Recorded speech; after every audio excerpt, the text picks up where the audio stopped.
En octobre 2021, le musée de l'Armée aux Invalides à Paris lance une souscription internationale afin d'acquérir le portrait de Joséphine d'Aiguillon, comtesse de La Salle, et de sa fille Charlotte Joséphine, réalisé par l'artiste Antoine-Jean Gros en 1812.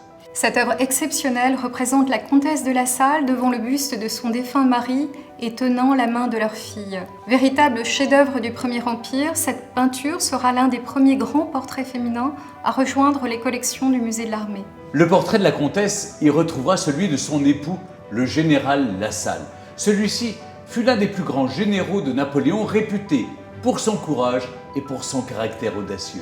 Le musée possède déjà son portrait, également réalisé par Gros en 1808, qui le représente après la victoire de la bataille de Stettin.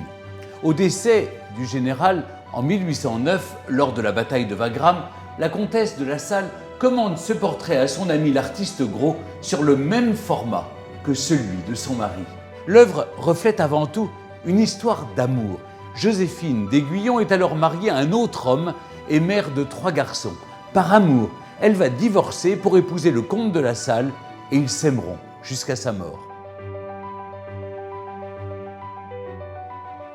C'est aussi la représentation d'une famille moderne frappée par le deuil. Gros exprime à la fois l'amour, la souffrance et la tendresse filiale en écho aux évolutions de la société.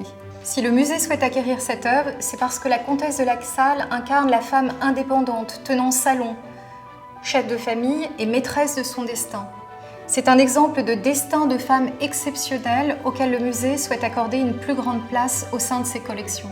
Avec votre aide, le musée pourrait alors restaurer cette œuvre et installer ce portrait de la comtesse à proximité de celui de son mari. Le musée de l'Armée va s'engager financièrement, mais même ainsi, il a besoin de vous afin de l'acquérir et de le restaurer. Vous aussi, aidez le musée de l'Armée à réunir le couple La Salle et acquérir ce chef-d'œuvre.